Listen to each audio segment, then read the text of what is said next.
वर्ग दशम में हमने अम्ल के गुणों के बारे में पढ़ चुका है। अब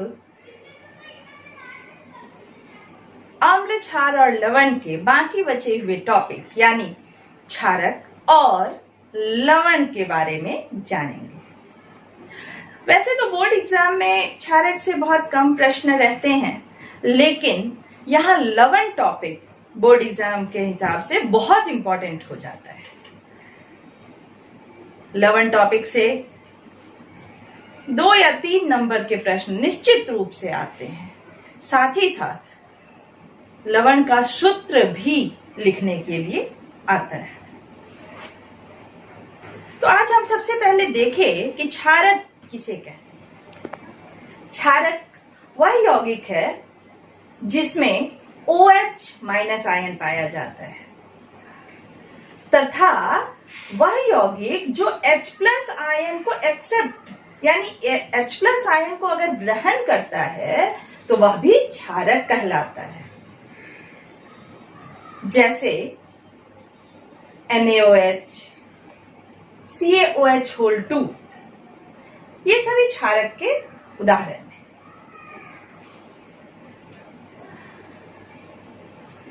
क्षारक भी प्रबलता के आधार पर 2 प्रकार के होते हैं, प्रबल क्षार और दुर्बल क्षार यानी स्ट्रॉन्ग बेस और वीक बेस।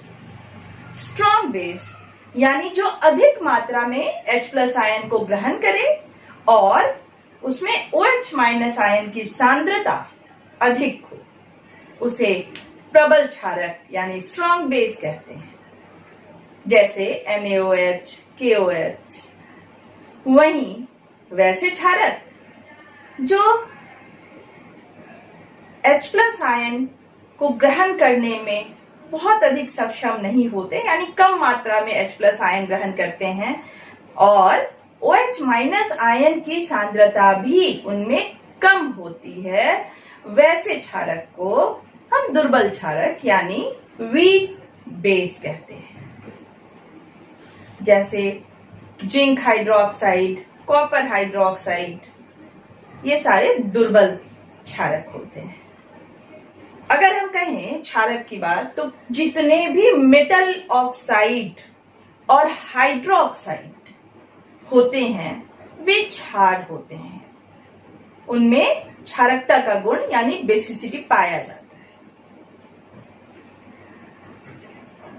वहीं कुछ क्षारक जो जल में घुलनशील होते हैं वैसे क्षारक को अल्कली कहा जाता है।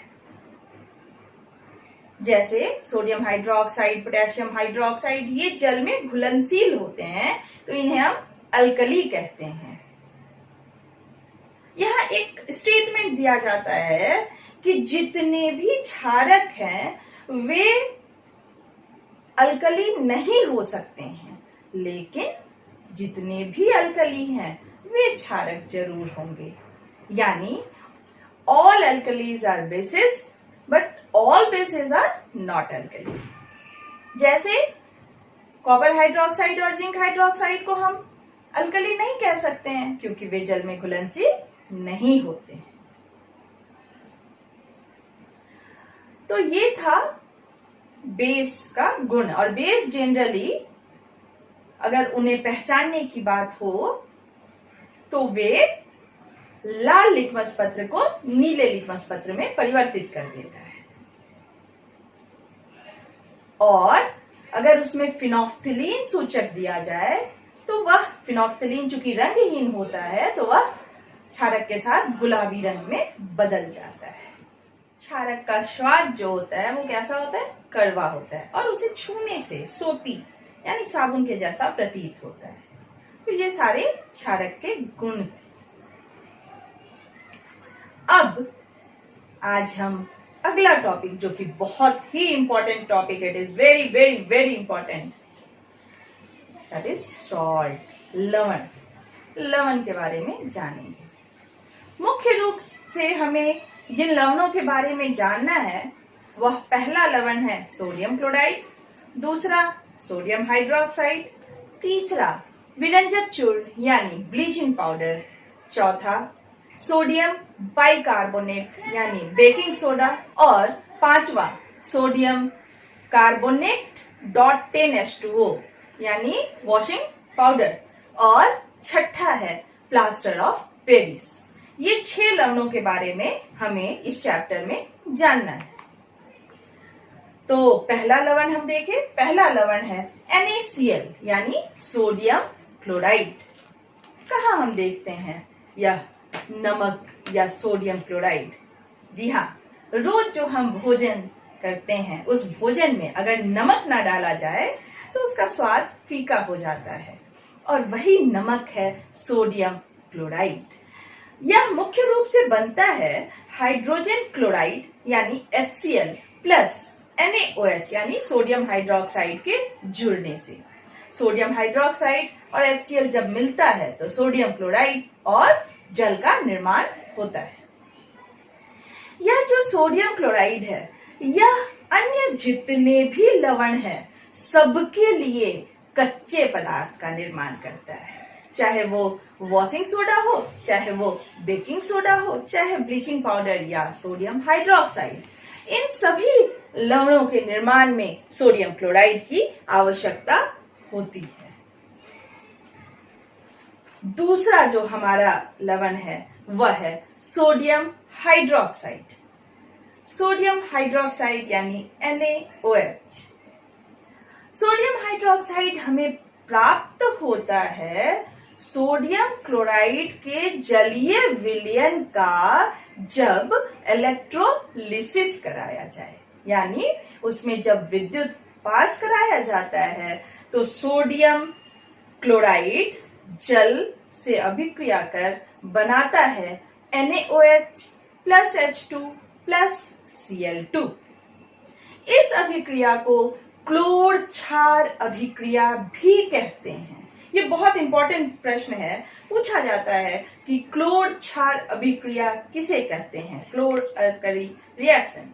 तो यह क्लोर क्षार अभिक्रिया में चूंकि यहाँ हमने देखा कि सोडियम हाइड्रोक्साइड का निर्माण कैसे हो रहा था, NaCl जब H2O के साथ इलेक्ट्रोलिसिस होता है तो Cl2 जिसे हम क्या कहते हैं, क्लोरीन यानी क्लोर शब्द वहां से लिया गया है, और NaOH जो क्या है, एक क्षारक है।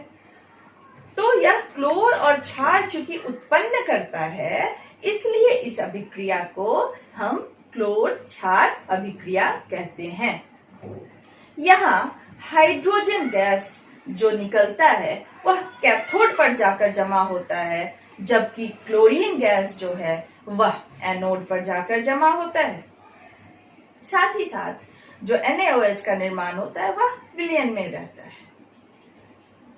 यहाँ H2, Cl2 और NaOH के अलग अलग कार्य होते हैं। हाइड्रोजन का उपयोग ईंधन के रूप में, अमोनिया और खाद बनाने में भी किया जाता है।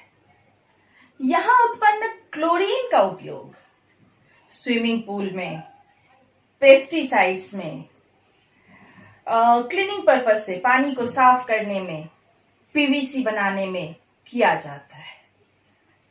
और जो NaOH उत्पन्न होता है उसका उपयोग साबुन तथा अपमार्जक बनाने में और फाइबर बनाने में भी किया जाता है।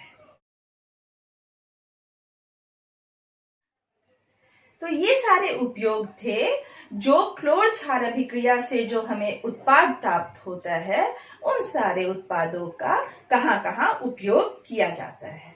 तो अभी का क्या इंपॉर्टेंट प्रश्न था, क्लोर क्षार अभिक्रिया क्या है, तथा बोर्ड एग्जाम में 2015 में ये प्रश्न पूछा था कि सोडियम हाइड्रोक्साइड का उपयोग बताएं।